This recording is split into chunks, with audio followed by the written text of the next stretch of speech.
But first, there is a tradition Yes. that started last year. And, well, as the word suggests, tradition, we got to keep it going, right? Absolutely. This year. That's right, Boom. So we had our draft in 2024, but it was only last year, as you mentioned, that we started that tradition of passing the torch from one draft class to the next. So here, representing the 2025 PVL Rookie Draft Class, is last year's #1 overall pick. We all know her, we all love her, Micaela Belen of the Capital One Solar Spikers.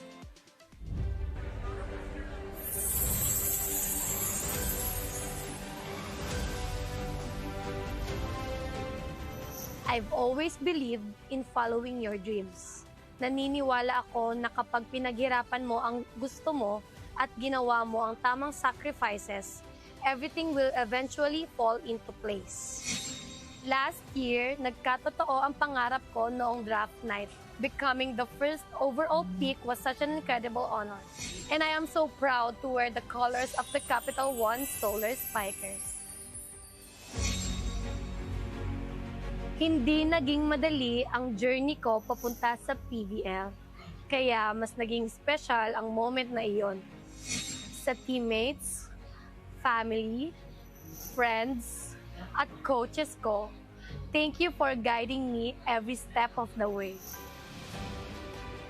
1 year later, gutom pa rin akong mas matuto at mas gumaling.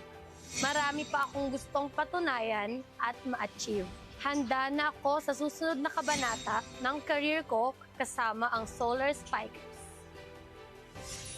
To the 2026 Rookie Draft Class, congratulations! Tonight, your dreams finally come true. At lahat ng hirap at sakripisyo nyo ay nagbunga na. Excited na akong makasama kayong lahat sa court. I'm Micaela Belen, your 2025 first overall pick. Yeah. Give her a round of applause, ladies and gentlemen. Nako, Billy.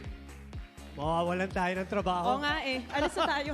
Parang si Bella na lang mag-take over for tonight. I mean, with how she's looking, Boom, she looks gorgeous this evening. Teka, gusto kong tanungin. Anong mas mahirap? Yung lakad na ganon? Or serving for match point?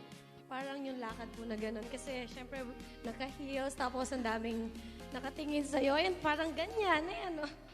Pero okay lang, pinapalakpakan ka naman pati yung family mo, your teammates, of course. I'm sure you deserve that walk after the year that you've done, the year that you've had. And we wanna ask about your journey here in the PVL, Bella. Paano mo i-describe yung rookie year mo with Capital One? Syempre, para sa akin, ang laki ng natulong niya sa career ko since, yun nga, it's my first time sa PVL and alam ko sa sarili ko na nag-grow talaga ako as a person and as an athlete. Syempre, I'm very thankful din to my team kasi nandyan sila every step of the way sa career ko. Nung na-draft ka, obviously, wala ka dito, as you mentioned, and as we've seen in the videos. Pero marami, obviously, ng mga nandito. Anong masasabi mo sa kanila that they're here, kinakabahan, excited, looking at this night as something that will change their lives? Parang pare-parehas po ata kami kinakabahan dito. Ano lang po, syempre I'm very excited kasi yung list ng draftees ngayon, malaking bagay and malaking tulong siya sa mga teams.